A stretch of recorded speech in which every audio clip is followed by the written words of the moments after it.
Hey, welcome to episode number 46 of the Canadian Prepper Podcast that we're recording on December the 15th, 2019. My name is Eric. I'm the host of the show. I'm based in Southern Ontario. I'm a hunter, target shooter, ham radio operator, VE3 EPN, and a computer geek. I got in preparedness when I was working frontline emergency services and witnessed an over-reliance on emergency services during major events such as ice storms, power outages, etc. I started a small preparedness company to help people get prepared and be able to look after themselves for at least 72 hours, if not longer. Hi there, my name is Ian. I live on Vancouver Island. I'm an outdoor enthusiast, sport shooter, reloader, and my farm is designated handyman.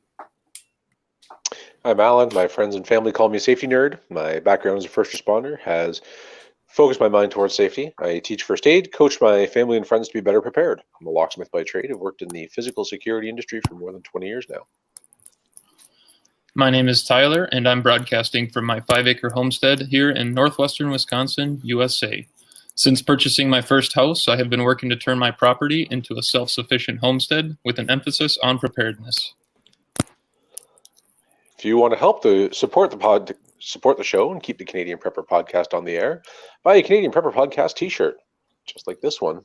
And Eric Eric's wearing this one too. Tonight. And this one too. And Ian. Hey. Hey. Tyler, catch up. Yep. I got to get in the times, yeah. You can buy that T-shirt at www.prepperpodcast.ca. All proceeds go to help keep the lights on and the backup generator fueled. All right, if you're enjoying the show, please take a few minutes and like us on Facebook at facebook.com/Canadian Prepper Podcast, and you can submit a review on iTunes. Also, we want your feedback, good or bad, and let us know if there's a topic you want us to cover, or if you just like something we're doing. You can email us at feedback@prepperpodcast.ca. All right, so we've got some thermogenic content for you in this episode.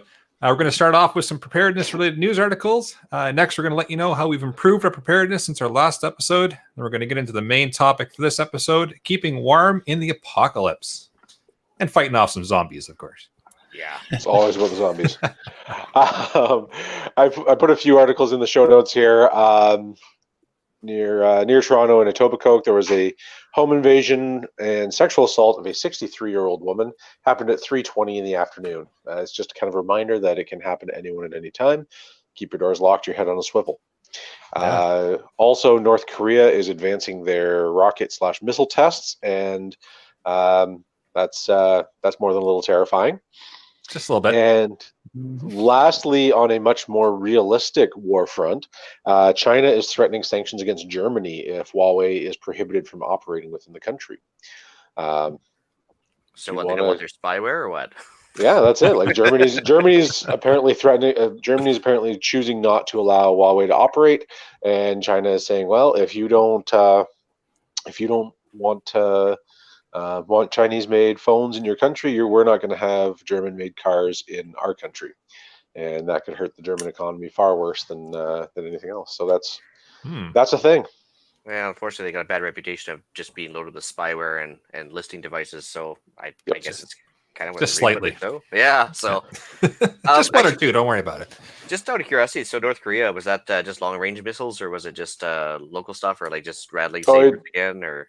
Long range. Their goal within that, and their goal within that is to actually be able to hit the U.S. and start and like accurately enough to target their missile sites. Oh, wonderful. Yeah. Wow. Some scary stuff. Yep. So, all right, they're going to make a Team America Part 2 or something just to make light of it. Yep. All right. Well, I got a couple pieces of news as well. So as we know, we got new to us, Parliament. And basically, all the mandate letters came out to all the ministers. So Bill Blair's old ministry disappeared, which was the Minister of Border Security and Organized Crime, which was kind of a minister of nothing. He had nobody to report to or anything, or nobody reporting to him. And so he became public safety minister this time. And bullet point 1 in his mandate letter is to ban what they refer to as assault weapons. And post haste, basically, was the way they worded it. So, yeah. Just be forearmed on that one, is that there is some he mentioned he was going to do it by order in council, or OIC, which is kind of like a presidential decree, or royal decree from the old days. Either way, it's bad. That's going to stop gun crime. Yeah, it's totally going to stop gun crime. Yeah. The thing that has never been used to commit a crime in Canada is the most pressing and dangerous thing, and therefore it is dangerous and must be banned. Well, it looks scary. But But unlicensed gangbangers with unregistered handguns, not a problem. Well, I'm sure they're going to turn everything in now, right? Yeah, Of course. Yeah, of course. Yeah. That's So how it works, right? on a completely unrelated note, I put a news article in here about Venezuelans, and their number one regret is their gun ban that happened about 6 years ago, before the government became extra authoritarian and started running over people with tanks. So they, I just thought, it's kind of timely news for various stuff. Mm-hmm. Yeah. Also, another minister that got his mandate letter was the Minister of Canadian Heritage, and I have no idea how this relates to Canadian Heritage, but one of his bullet points, which was the second point in his mandate letter, stated that he's going to be in charge of basically censoring the internet as he sees fit, and pretty broad-ranging determination of what they feel needs to be censored, but it's all in the name of the children. So think of the children as they try and clamp down on anything they refer to as hate speech, incitement, radicalization, or anything else. Anything they don't agree with. So next week you can find us on the dark web. Yeah. So yeah, succession plans for all sorts of things are required here. So Yep. yeah. Okay, so a couple more local things. 3,000 truck drivers in North America laid off as Celadon, which is a giant trucking company, dies.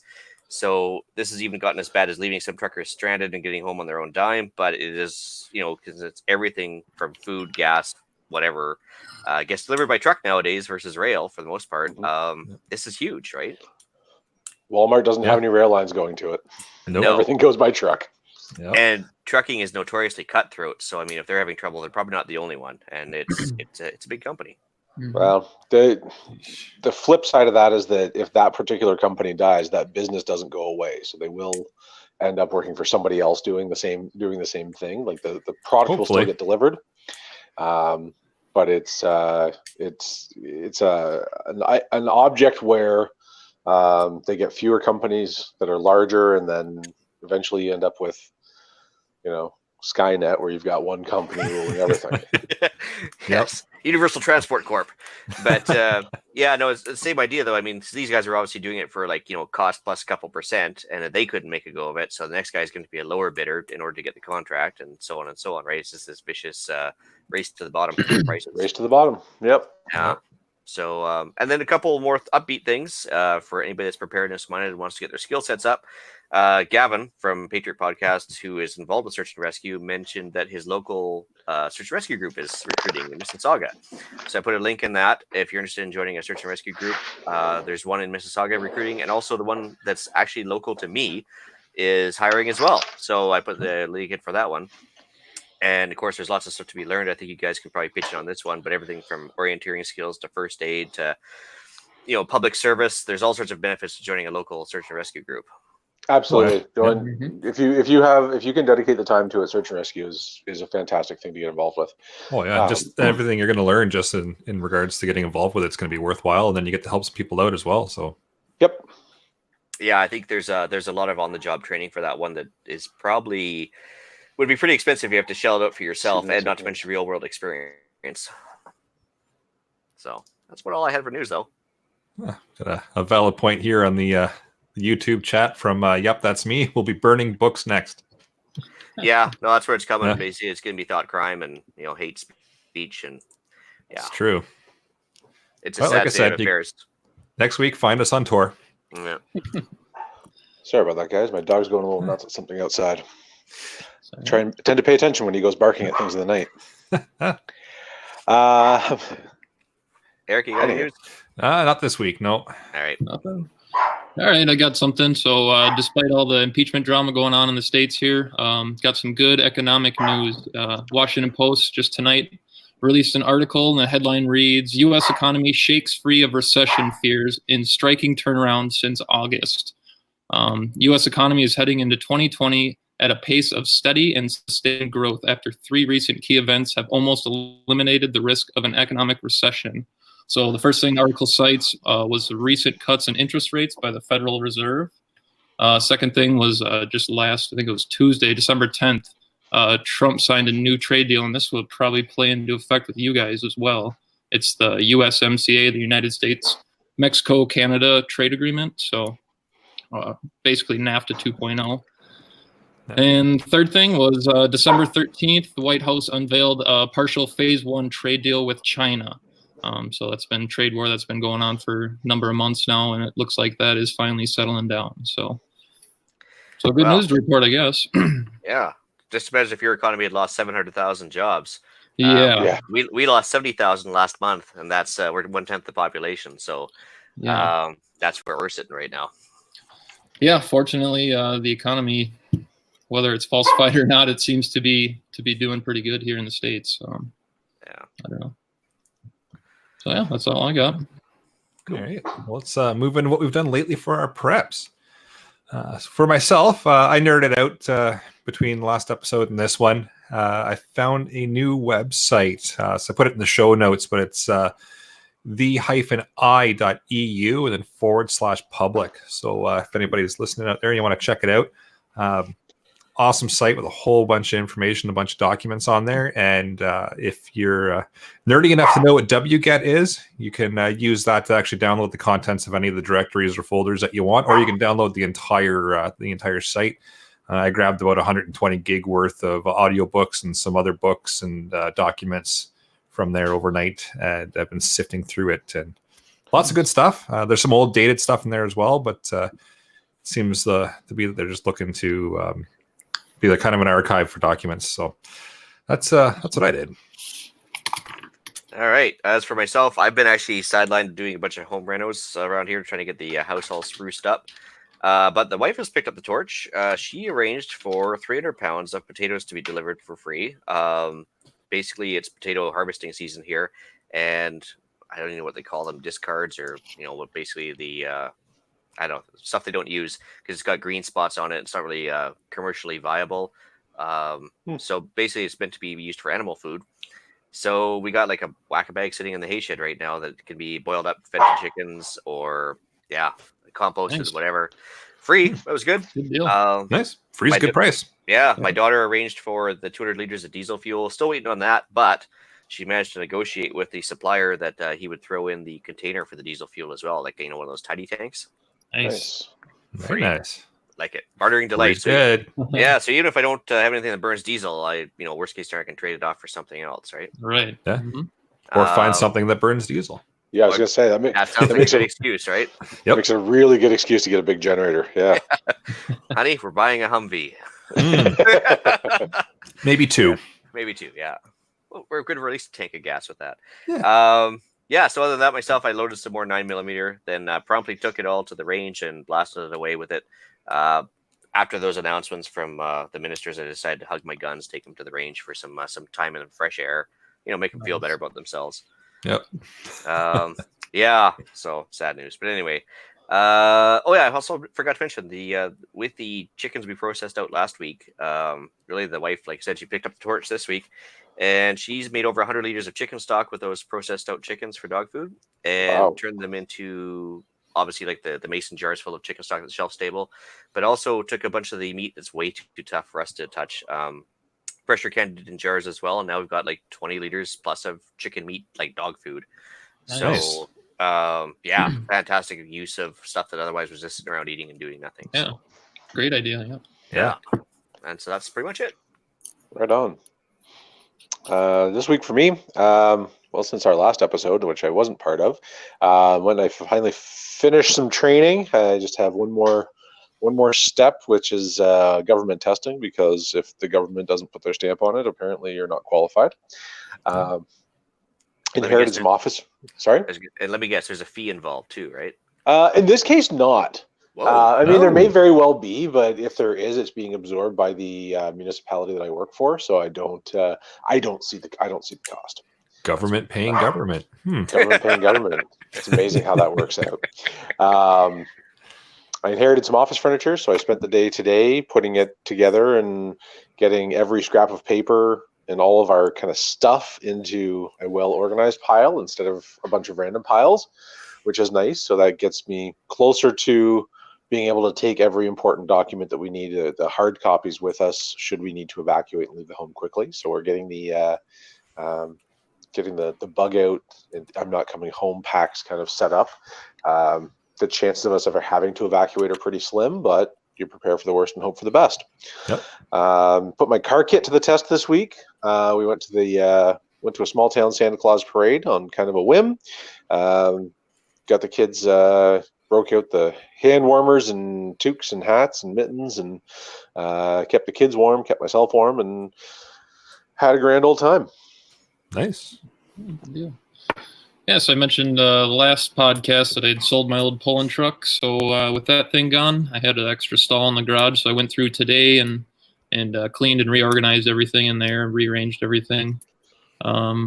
Also got a 9,000 watt generator as a gift yesterday. So Nice. that'll come into account staying warm with the power outage, that's for sure.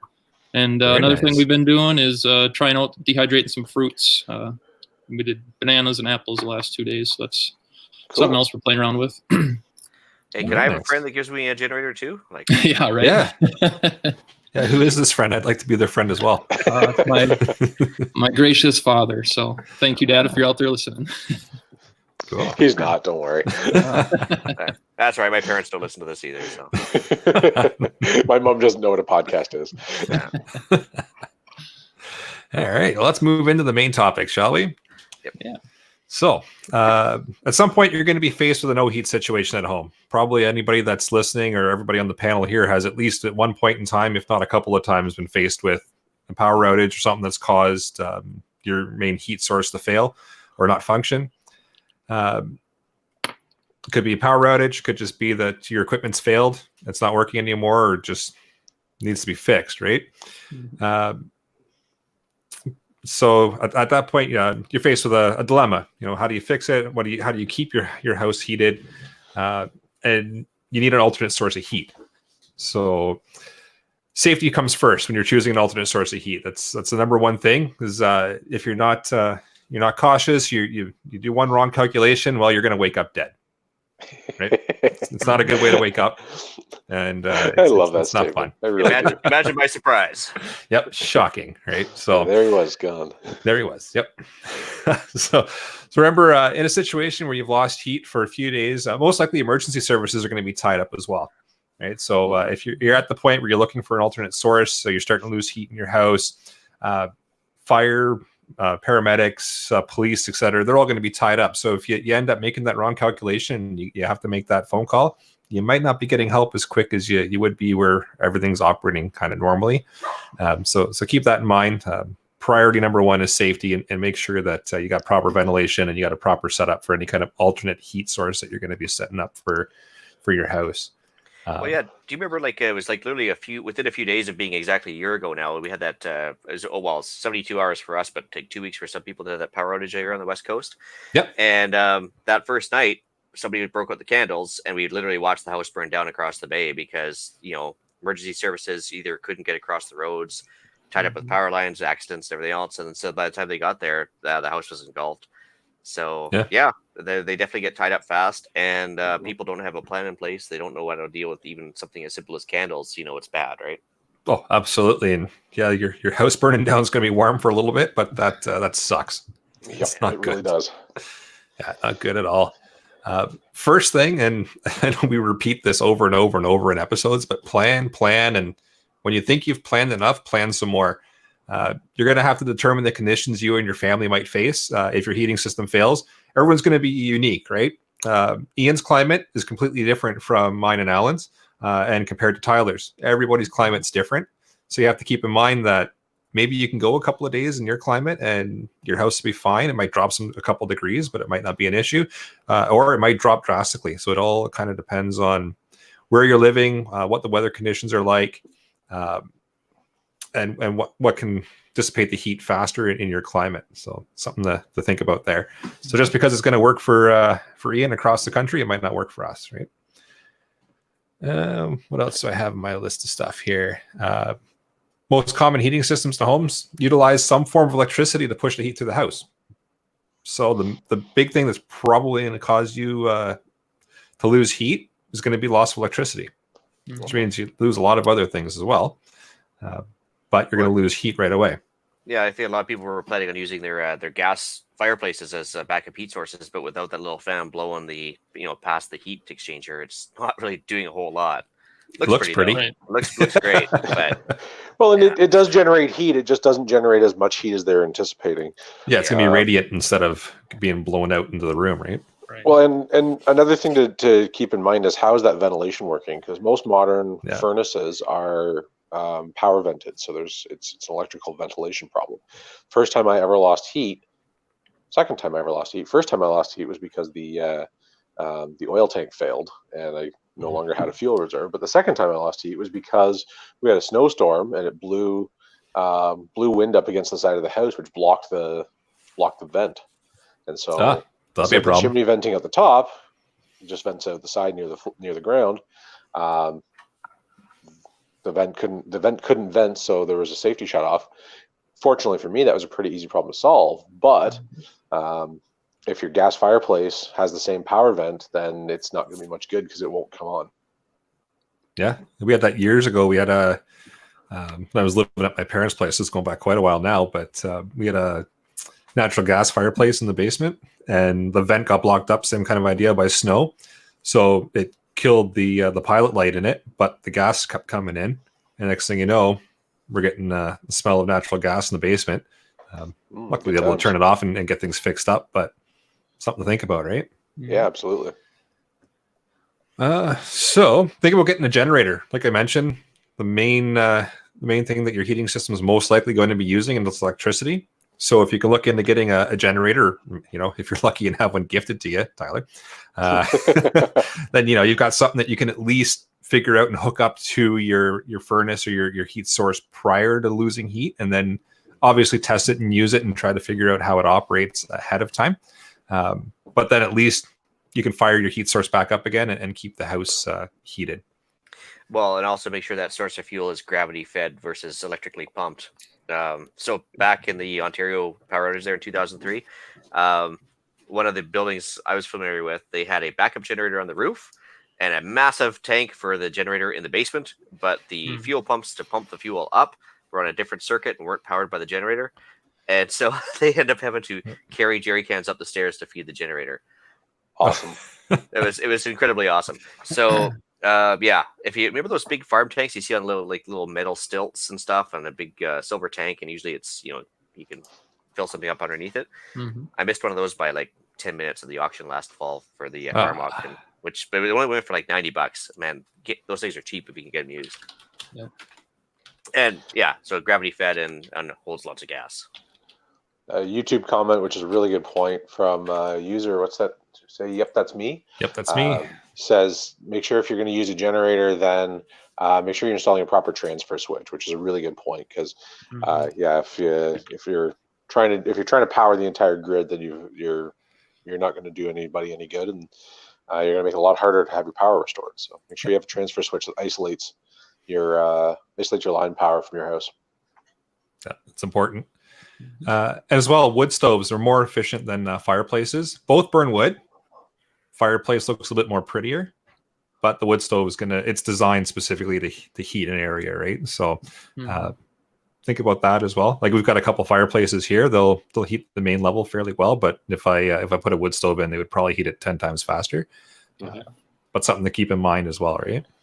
Well, it's actually harder to, like, if you build a new house now, you can't get a fireplace installed without like sprinkler systems and all sorts of weird code stuff. So I think you're better off just putting a wood stove in anyways.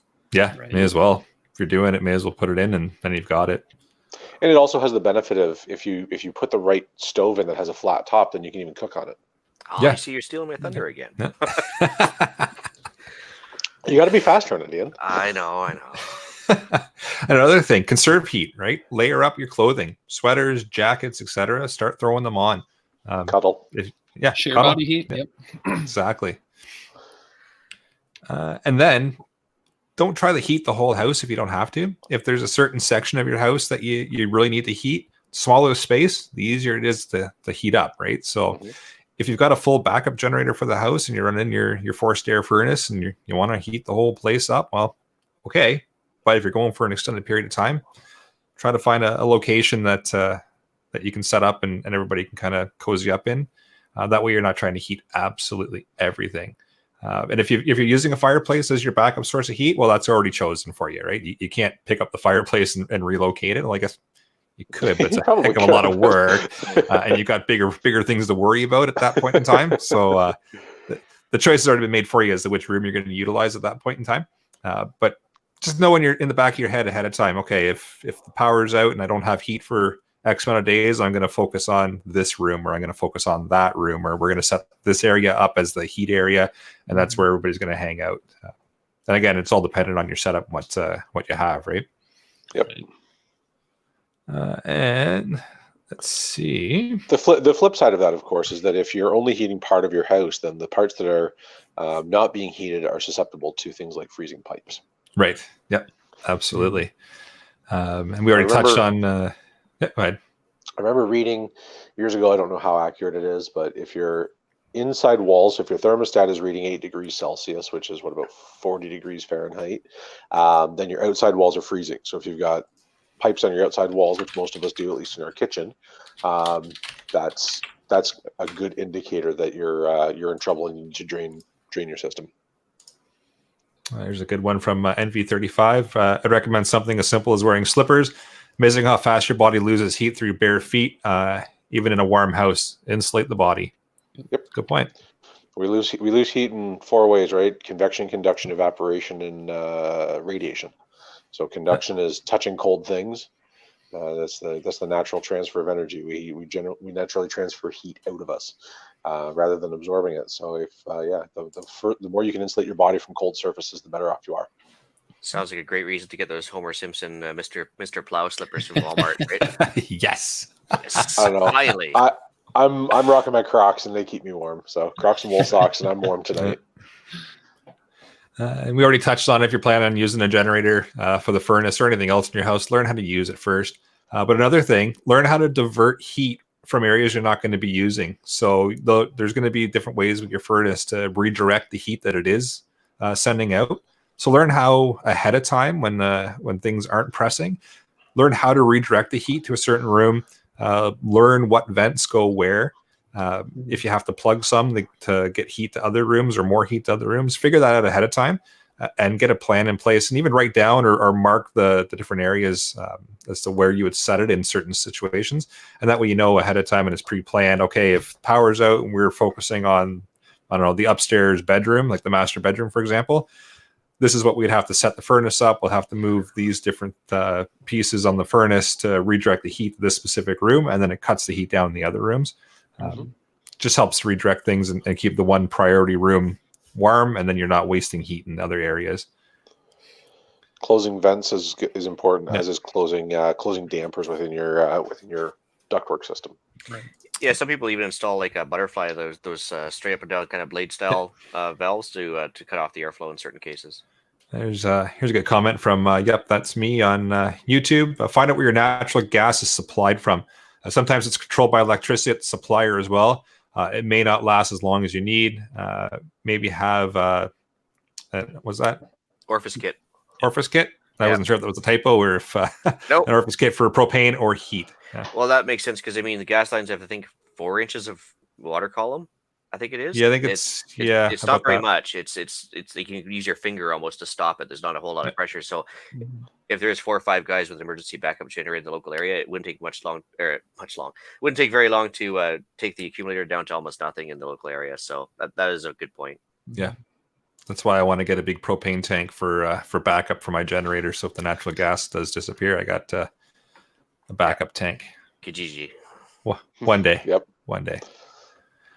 What else? So, and of course, staying warm is the priority. But keep in mind, there's going to be some other things that are going to be facing you as well, besides just keeping warm and keeping the house or certain areas warm as well. For example, freezing pipes. I think, Alan, you already mentioned that. But they can make quite the mess when things thaw out. Yep. So. Yeah, you don't notice it when they freeze. You notice it when they thaw. Yep. Yeah. So very keep that in mind. Yeah. And your best bet for that, guys, is just to shut off your water main, and then open the lowest drain in your house. Open the sink or the drain of your washing machine or something to drain all the water from the system above. And And open up all the top ones, like all the top ones. Yeah, so and that all open the everything lines- up. Yeah, because you gotta have air to replace the line. So open up everything upstairs, crack a drain, and that'll drain your system out. When you go to charge it again, you're gonna have a hell of a water hammer, but you won't have any broken pipes to contend with. Yep. Yeah. Oh, and don't use a welder to attach to one end of the house and the other end of the house to thaw your lines up by running current through it. Trust me. It doesn't work. That sounds like a really interesting story, and I would like to see that someday. Yeah, I had a friend once.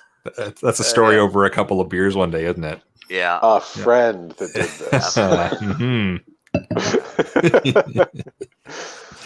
Another thought: if you've lost heat, and most likely the cause is a power outage of some sort, most of us are in rural areas, so your well pump's not going to go, so you're not going to have any water. Yep. Something to think about, depending on what you're dealing with. If you're only out for a little period of time, it's not a big deal. Longer period of time, you're gonna have to figure out a way to get some water. And of course, if you're draining the pipes out, well, you got to figure out a way as well. So, yep. And lighting, candles can provide both light and heat, but like we mentioned at the beginning of the show, be cautious with them. You don't want to turn into burning the entire house down. Yeah, you'll stay warm for a little while because now you got a huge source of heat. But that's not what you don't want. That it defeats all the other purposes. Yeah, not very sustainable. Well, I think if you go to the dollar store, IKEA, all these other places, there's places that actually they're tea light holders. They look like old style lanterns and stuff. Yep. For the sake of a buck or two, just throw that in there. That way, if you have kids or something that's clumsy or whatever, or both, that way if they knock it over, it's not a big deal. It's contained inside plastic or glass. You got a couple seconds to keep it from catching anything further, right? Clay pots are another great place to hold tea lights. They will, because the clay will absorb the heat and then it will give off radiant heat afterwards. So that's right. Yeah. Yep.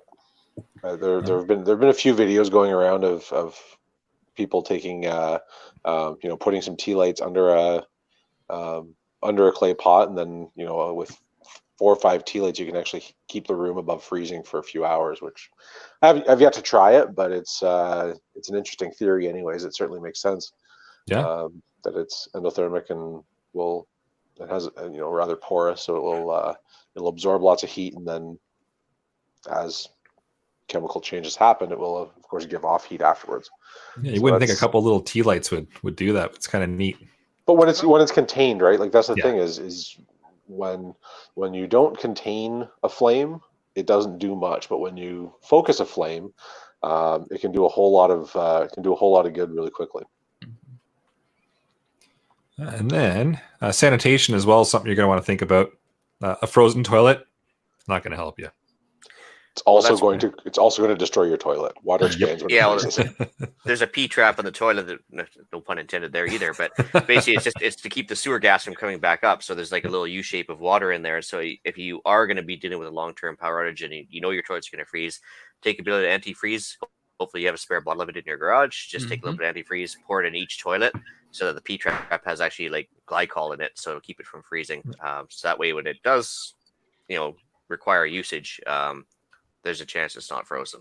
And if you don't have a jug of antifreeze in your garage, go get one. Yeah, that's a prepper thing. You should be able to at least have that. Or maybe 2. Yeah. If you don't have a jug of antifreeze in your garage, this is not the podcast for you. No. Carry on. Nothing this year. and last but not least, for my points here, safety.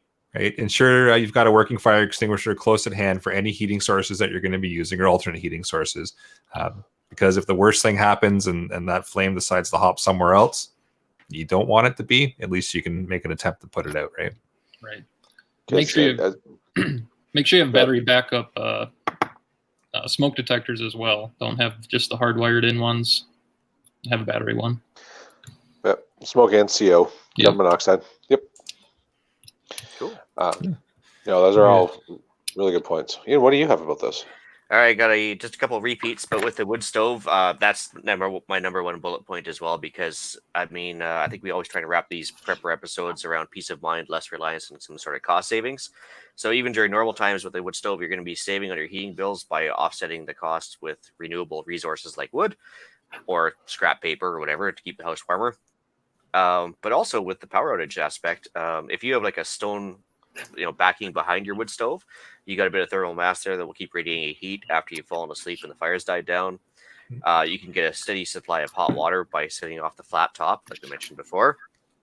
And also, everything from stones around the wood stove, any sort of thermal mass you can make to keep the heat radiating at all times. It's so much the better, right? You're kind of retaining that heat for longer.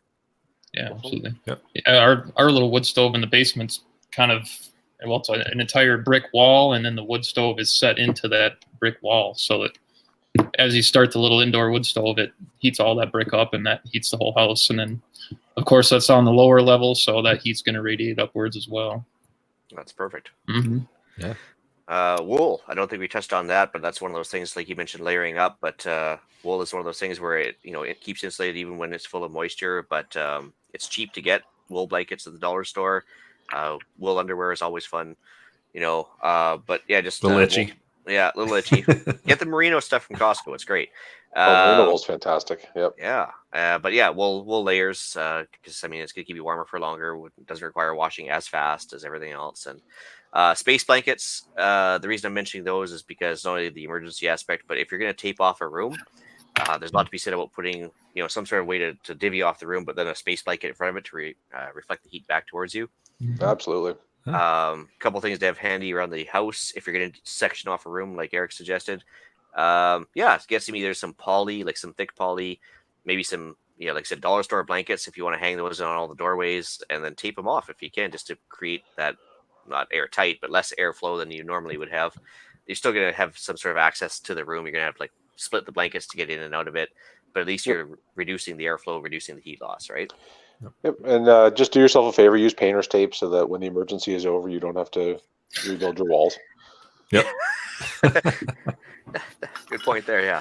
Unless the zombies are coming, then maybe you something a little If the bit zombies more, are coming, then I don't really care. Yeah. But, and if the zombies are coming, we got to worry about blackout concerns. And when I say blackout, I mean like World War II bombing blackouts. Because if you have light creeping out of your windows because you've got a bright fire going and some candles and flashlights and nobody else does, that's an OPSEC concern, right?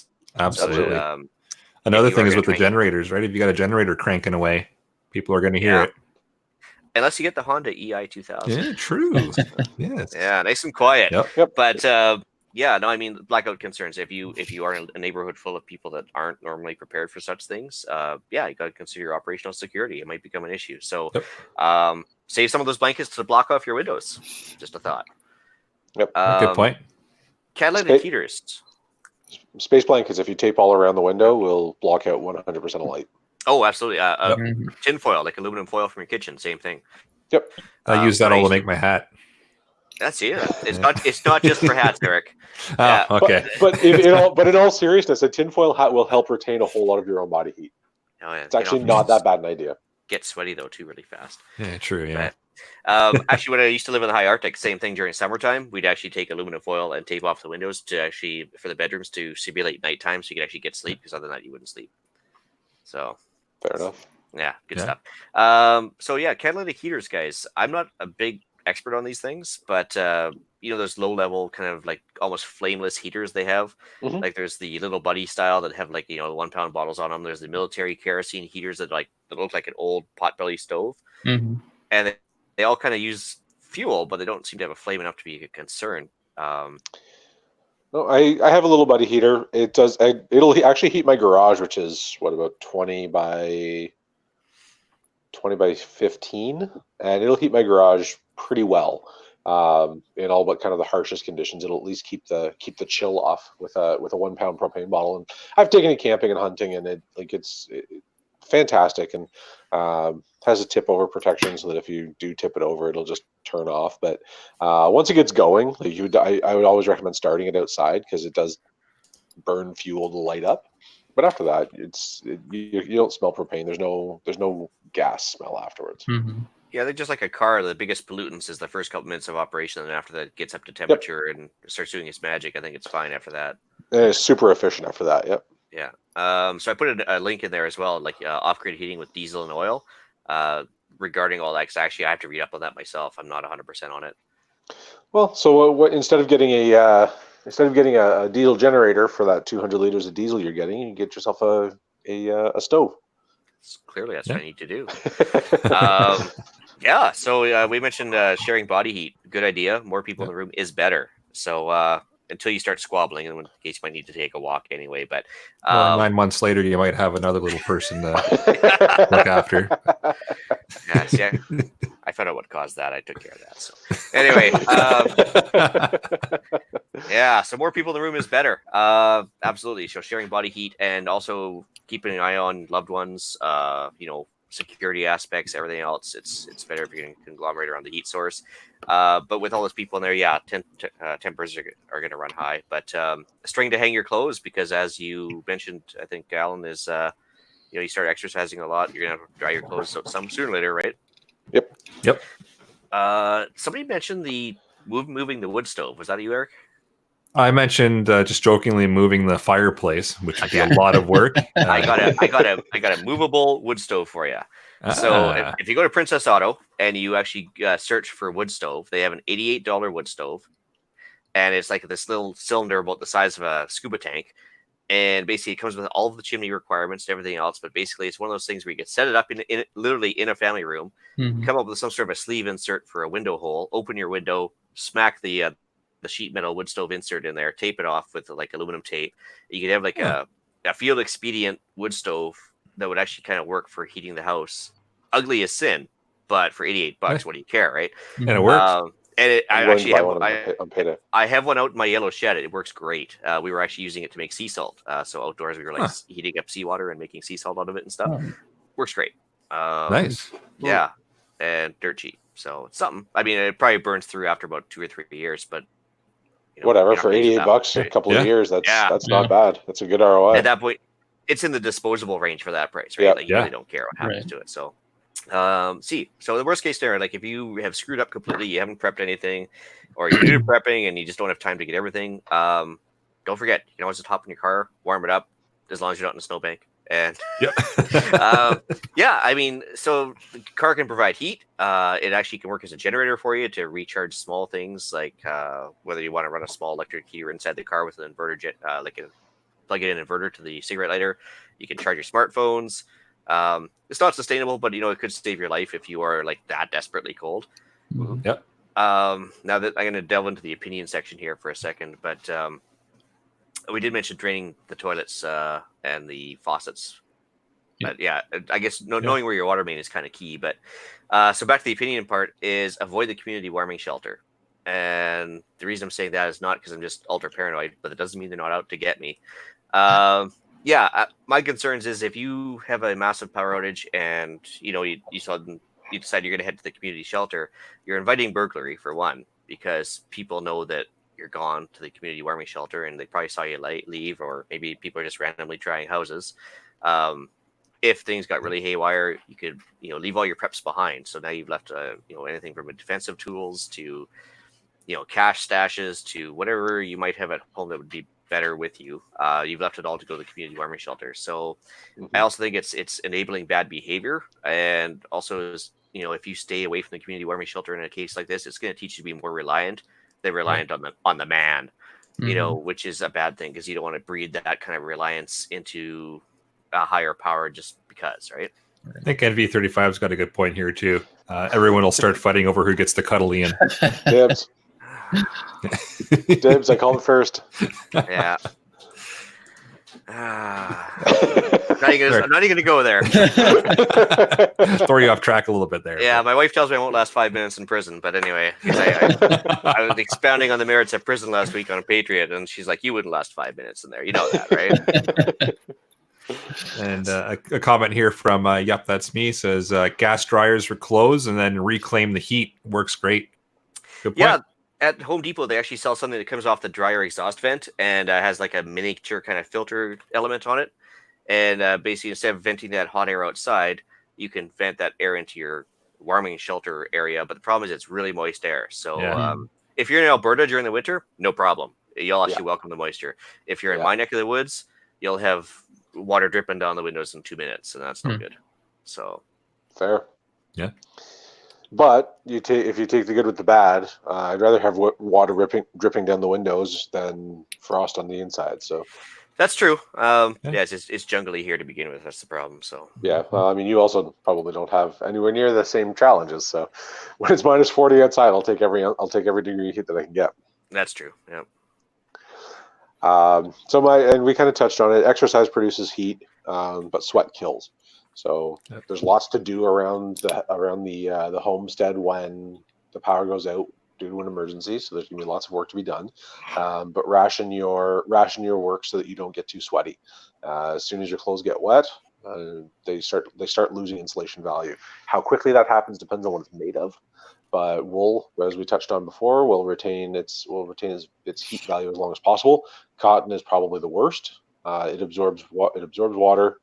It'll absorb your sweat, and then it will make your life rather unpleasant. So, stay warm, but make sure you don't sweat doing your chores. We've touched on almost everything else. Just make sure that when you are cooking and heating, you're making use of that heat. You're not letting no cooking on your gas grill outside. That's not going to help anything. And make sure that everything that you eat is warm as well, so that your body doesn't have to try and keep up with that. So if you can make sure that you're drinking warm water and warm tea and warm coffee and heat up your soup, and that will not only produce ambient heat within your house because you are applying heat to something else, but then it will also make it so that your body doesn't have to work as hard to stay warm.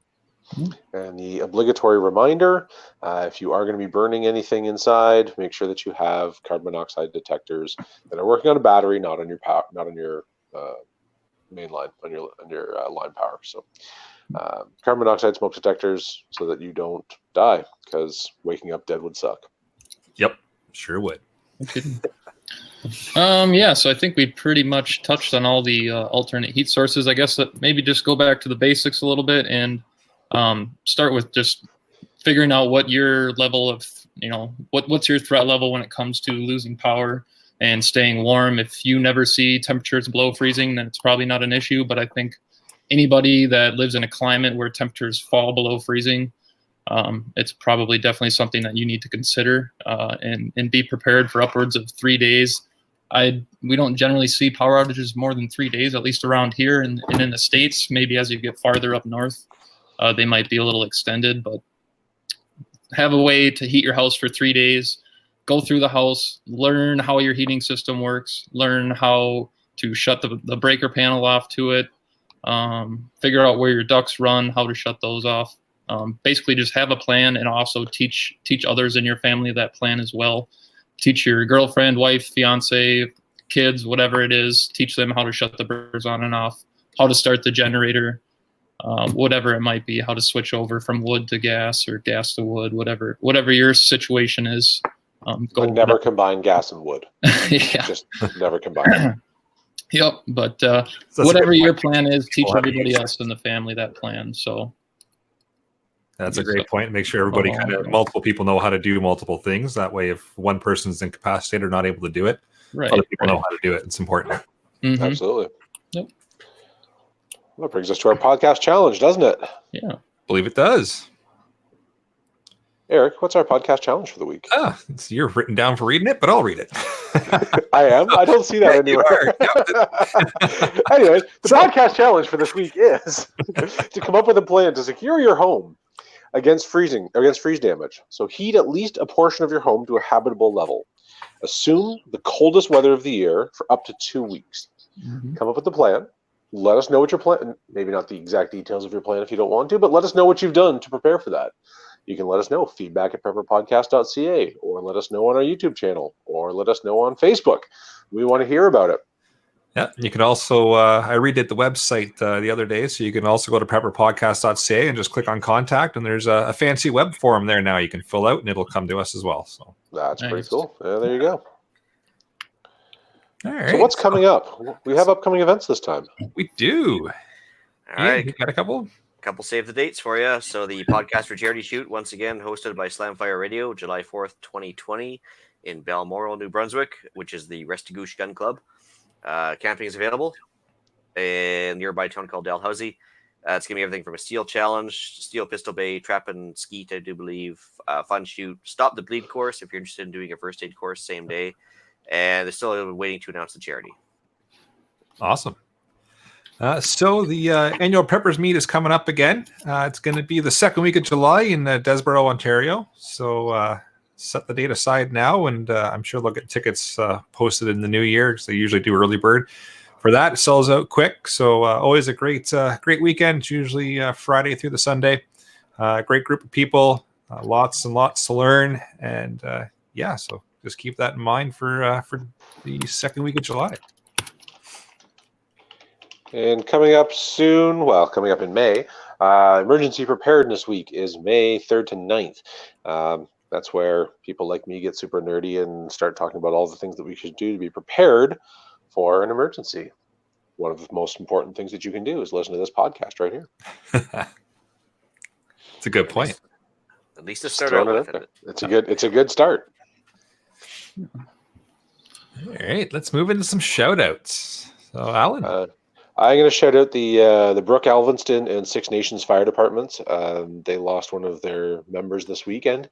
He was killed in a car crash, and that was I'm connected to both of those departments over the last little bit, and it was it's an awful loss, and my sincerest condolences to not only the family, which is a long family of firefighters, but the departments who are now missing one of their guys.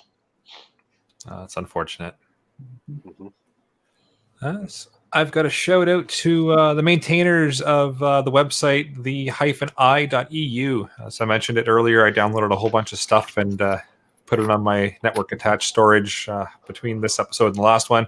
It's an awesome setup. There's all kinds of information on there. So thank you to the maintainers. And if you haven't checked it out, head over to the-i.eu and start downloading some documents, and they allow you to contribute as well. So you got some stuff to contribute, throw some stuff up there, and may as well share the information. Well, that's pretty cool. Yeah. And I'm going to be digging knee deep into that JFK file I saw on the first page. Oh, yeah. All right. So I got one for new listener Richard. I met him today while I was out and about, so I just thought I'd say hi and thanks for listening. Also, definitely worthy of mentioning, and hopefully people spread the word. Tracy Wilson and the CCFR have come out with a 3-letter challenge. So basically, to write 1 letter to the Prime Minister, 1 letter to your local MP, and 1 letter to Minister Bill Blair. There are some bullet points available on firearmrights.ca to help you with your letter writing. Keep in mind that if you write a letter regarding this horrible news this week with firearms, letters to your MP, PM, and the minister are all free. Just fill out the address. They're all available on firearmrights.ca. So please, if you're going to do nothing else, write a letter. Yep. The three. It says it's the 3-letter challenge. I understand F and U. What's the 3rd letter? Yeah. Pick your name. No. Write 3 letters. There you go. And not just FU. Yeah. Although that was the first thing that kind of went through my head too. I was like, well, I was thinking it. You said it. Yeah. Anyway.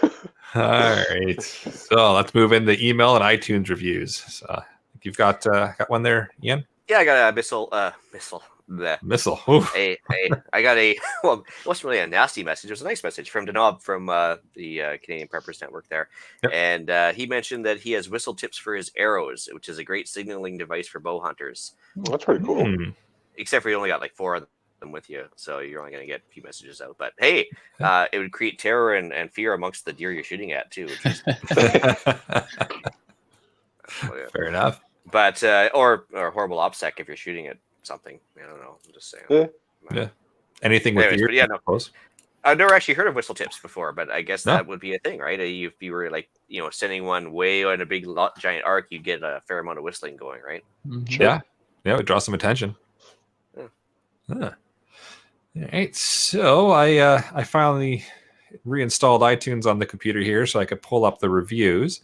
So we've got 39 5-stars, we've got 3 3-stars, and we've still got that one little guy at 1 1-star. So I'll take it. Did we have some 4-stars before? We did, but it was jokingly put in as a 4-star just to kind of poke at me, and then they moved it to a 5-star. Oh, well, that's nice. Yeah, It was nice of them. I got a chuckle out of it. Yeah. All right, I'm good. All right, there we go. Yeah. Anybody else for any emails or listener info? That's all I had. All right. Well, with that, I'll bring episode number 46 of the Canadian Prepper podcast to an end. You can find the podcast on iTunes, Podbean, Spotify, or your favorite podcast app. Please help us out. Take a few minutes, submit a review. It helps other people find us. You can also find us at the new website, prepperpodcast.ca, and on Facebook. We do record the shows on StreamYard. If you want an early peek at the shows, please subscribe to our YouTube channel, Canadian Prepper Podcast. Click the notifications tab. That will give you alerts when we are going live. You can also do the same thing on our Facebook page when we simulcast on YouTube and Facebook, so that it's live in both locations. If you want to contact me directly, you can find me on Instagram at PPSWO. Awesome. Tyler? Yep. And if you got any questions or advice for me, email into the show at feedback@prepperpodcast.ca. Right on. You can reach Ian directly by emailing me at theislandretreat@gmail.com. You can also find me on Canadian Patriot Podcast, which is also available on iTunes and YouTube. There you can find us discussing more government waste, no shortage, squirreling off on the firearms-related banter. That seems to be all we're talking about lately. And I wonder why. Yeah, exactly. And exposing the daily loss of freedoms we're facing.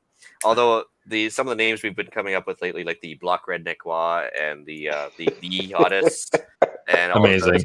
It's been pretty good actually. It's been very good. And as of last week, we would plan to become the Cell Block Redneckwa. Yes. Awesome. Anyway. Yeah. All right. And for myself, please check out Rapid Survival at rapidsurvival.com. You can get me there on the live chat. You can also email me at feedback@prepperpodcast.ca. Rapid Survival, by the way, has some pretty cool stuff. With Christmas coming, get your orders in now. It's gonna be a good time. Chances of me being able to ship it to you before Christmas now is slim to none. But hey, I'll do my best. It's the thought Don't say that, Eric. That's true. Canada Post. We always blame the government. Yep. Thanks for joining us. Tune in for the next episode where we're going to talk about vehicle maintenance essentials. Not necessarily what's in your kit, but the vehicle itself.